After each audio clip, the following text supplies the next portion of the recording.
Are we on? Good afternoon, everyone. Welcome to this special BCC meeting. May I please have a roll call? Of course, Madam Chair. Commissioner Camilla Bustamante? Present. Commissioner Anna Hamilton? Here. And should I mark Commissioner Hughes and Green as excused? Commissioner Hughes should be online. Oh. And Commissioner Green, both. Commissioner Hughes, are you online? Yes, I'm here. All right. And Commissioner Green?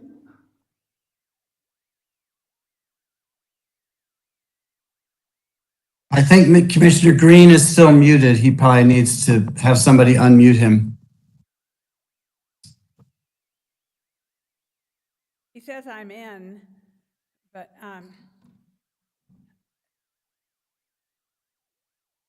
Daniel, are you letting Commissioner Green in? Madam Chair, I do see Commissioner Green online. I sent a request to unmute. I can't hear you, but Commissioner Green, are you online?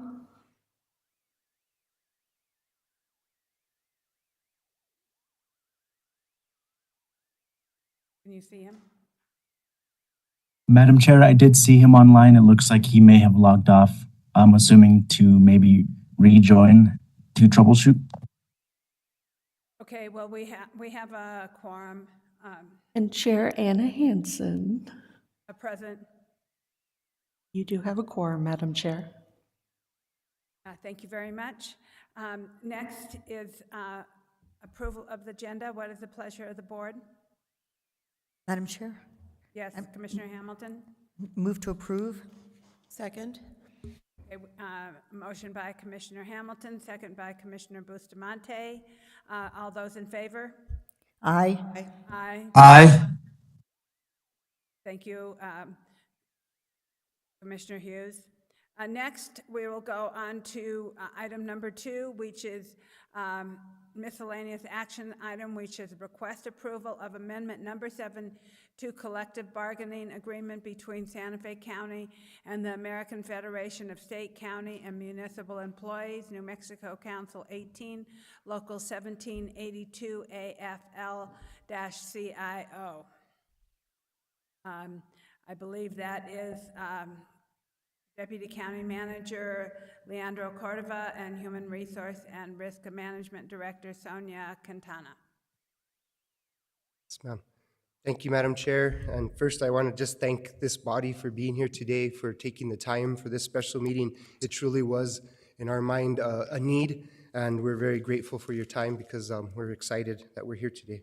I also want to make sure we thank our county team, Rachel Brown, Sonia, Yvonne from Finance. We worked really closely and very hard with the next folks I want to thank, which is our union president, Roxanne Lujan, our vice president, Matthew Hernandez, and their AFSCME rep, Sam Chavez.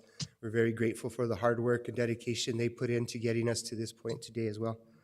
We have a very comprehensive memo that was a part of the packet. I'm going to mostly go through the executive summary and a few points in the background, but I think most of your questions on the background may have been answered within the memo, and I thank Ms. Rachel Brown for really helping get this in such a comprehensive way. So in 2022, Santa Fe County contracted with Valiant Consulting Group, Keystone International, also known as VCGK or the contractor, to undertake a compensation and classification study in consultation with county management. The subject amendment to the collective bargaining agreement between Santa Fe County and the American Federation of State, County, and Municipal Employees, or New Mexico Council 18, Local 1782, would make the changes to the CBA necessary to implement the compensation study for Local 1782 bargaining unit positions with minor modifications. Specifically, among other things, the subject amendment would, number 1, create step-eligible positions for most bargaining unit members with defined steps from the minimum of the pay range to the midpoint of the range, which we consider full market pay. Step-eligible positions would provide for the efficient establishment of employee salaries based upon relevant qualifications compared to the minimum qualifications for the position, and provide for real and predictable salary growth for employees through the midpoint of the range. And then 2, require the Human Resources Director to conduct a comprehensive labor market analysis for all bargaining unit positions simultaneously with the comprehensive labor market analysis, which will occur for non-bargaining unit positions, and no less frequently than every 2 years.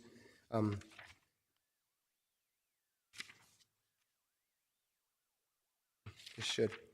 So this should also systematically keep bargaining unit salaries competitive and allow for the possibility of additional salary growth for employees based upon changing market conditions.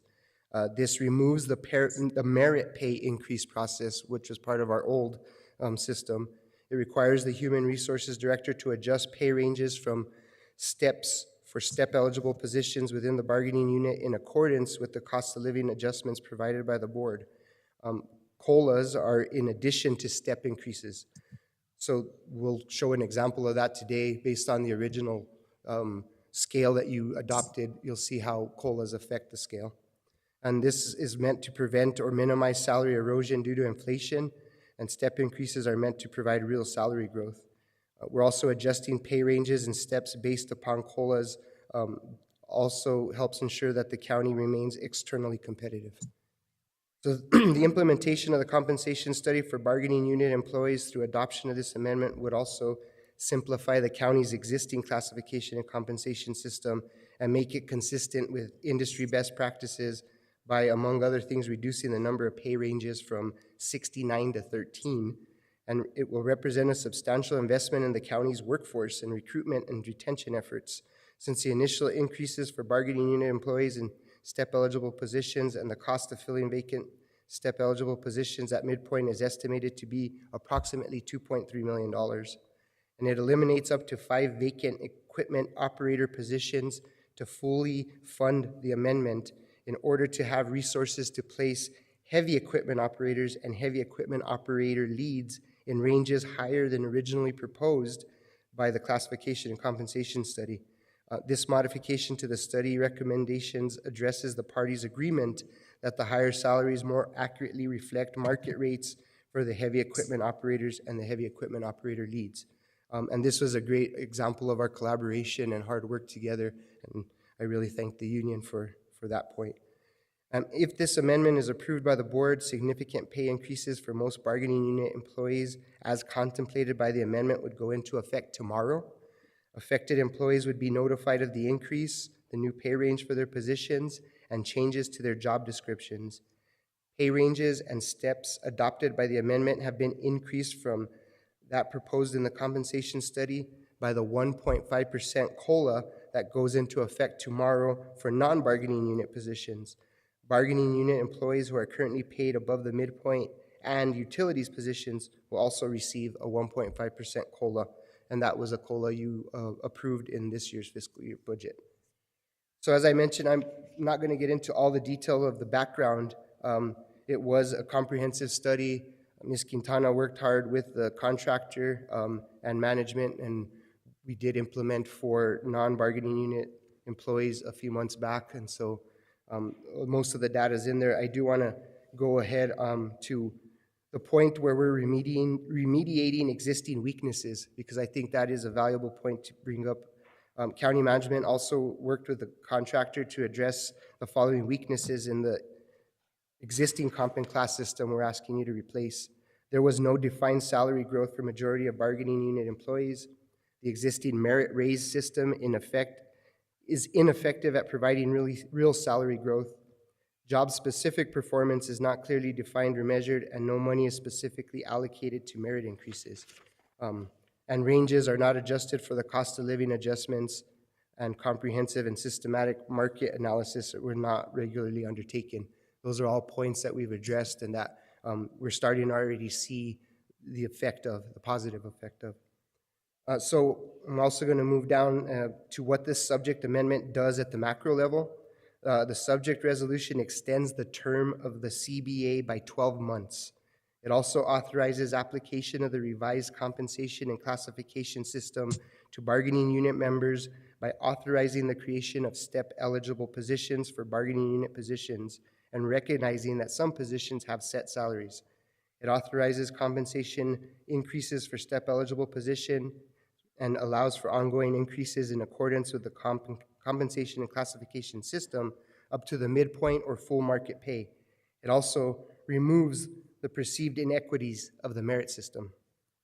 The monetary impact to the county and its employees of the compensation study recommendations, as I mentioned, is a pretty significant amount, just over $2.3 million. And so in summary,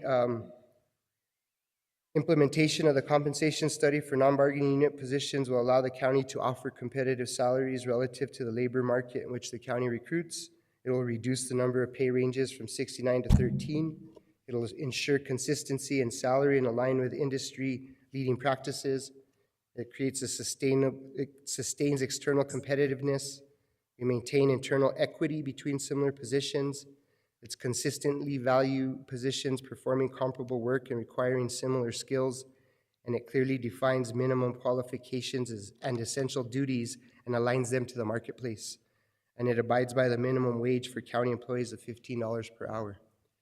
So I'll mention, we've said this a couple times in describing this plan, it's not necessarily an equal amount of pay increases across the county, but it is an equitable approach to providing pay increases across the county.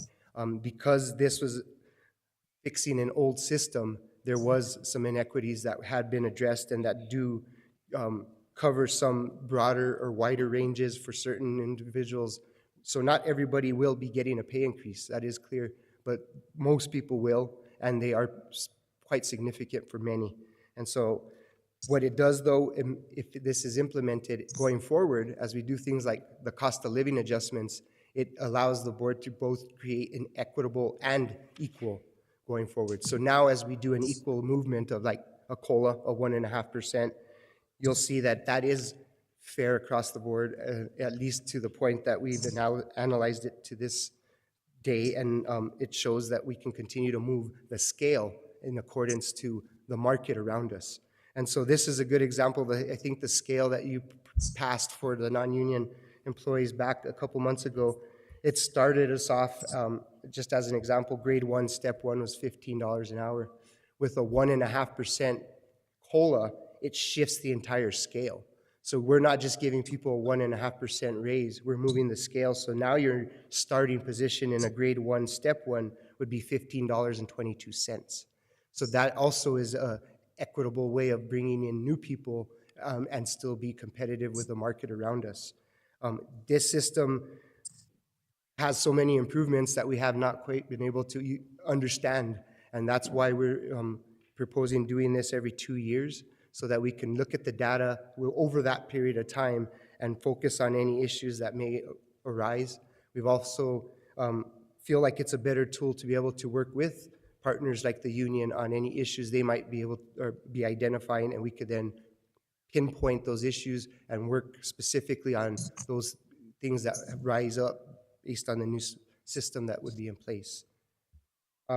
There is a summary of CBA amendments in the memo. I'm not going to go over all of those, but it does very clearly define all of the different amendments we've had to this agreement.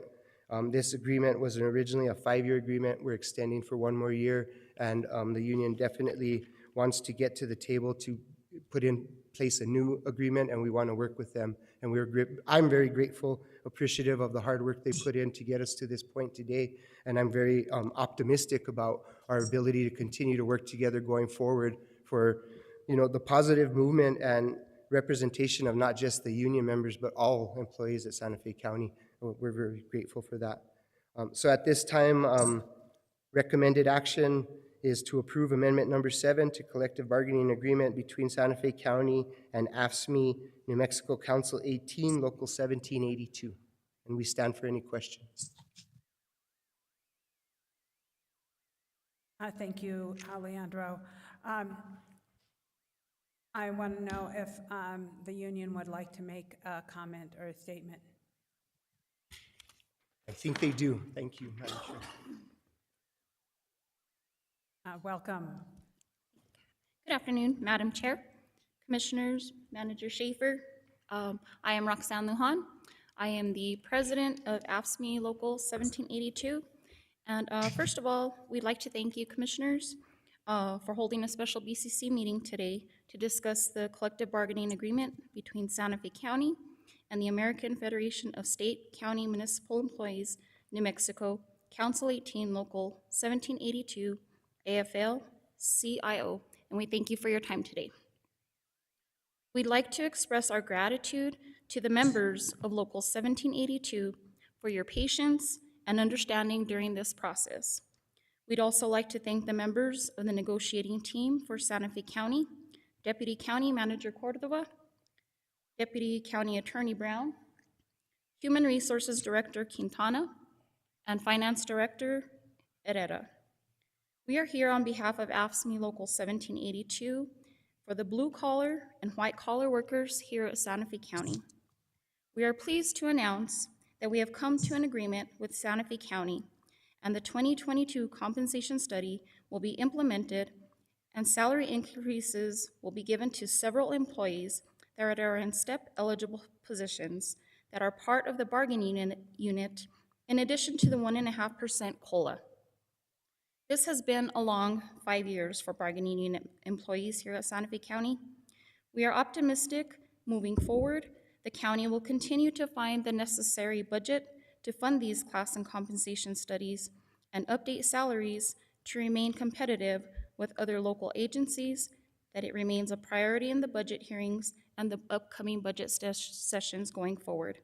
It is our hope that next time salary increases will be given to all employees across the board, regardless of whether they are part of a bargaining unit or not.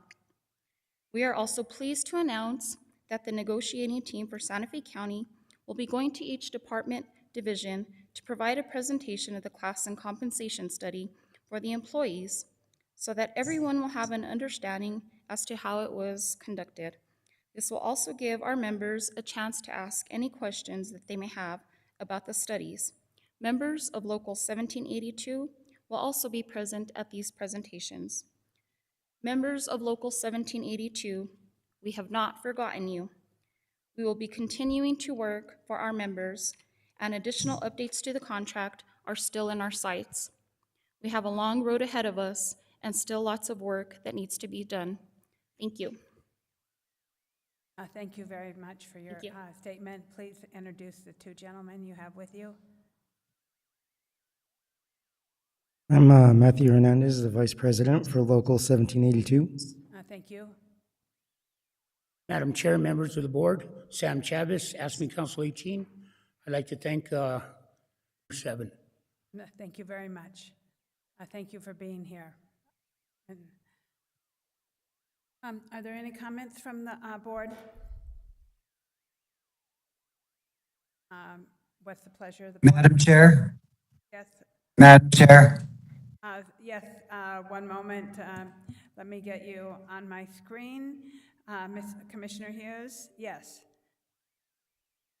Well, I just wanted to say that I really appreciate all the people who put work into this long overdue but very important salary increase and adjustments to the budget, to the salary system with the class and compensation study. And certainly I think that every budget year going forward, we need to take the needs of our employees into account as we develop, the new budget. But thanks to everyone involved. Thank you very much, Commissioner Hughes. Commissioner Hamilton? Yes, I would certainly echo those, and based on that, I'd move to approve the amendment. I'll second it.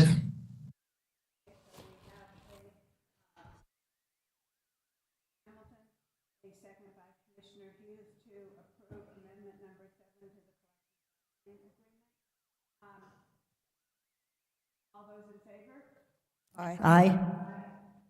Aye. Opposed, and we have no opposed, and we have 4 in support and 1 absent. So the motion is approved, and Yay, thank you very much. Thank you to the whole entire team of Leandro, Rachel, Sonia, Yvonne, Manager Schaefer, County Attorney Young also, and to the entire bargaining unit of the union. We are grateful that you could come to the table and we could have an agreement to provide as much services as we possibly can for our employees at the county. So thank you very much for everyone for being here. And with that, the motion has been approved. So we will go on to, seeing as there's no other business, we will go on to concluding business. Are there any announcements? I want to wish everyone a happy Martin Luther King Day. Monday is a holiday, so just reminding everyone, we have Monday off. So everyone has, not only have we been able to pass a really good amendment to our bargaining unit, but now you get a 3-day weekend. So please enjoy your 3-day weekend. And with that, can I have a motion for adjournment? Move to adjourn. Second. I have a motion to adjourn from Commissioner Hamilton, a second from Commissioner Bustamante. Thank you, Commissioner Hughes, for joining us via WebEx, and please get well. Thank you. Okay, thank you, everybody. All in favor? Aye. Aye. Aye.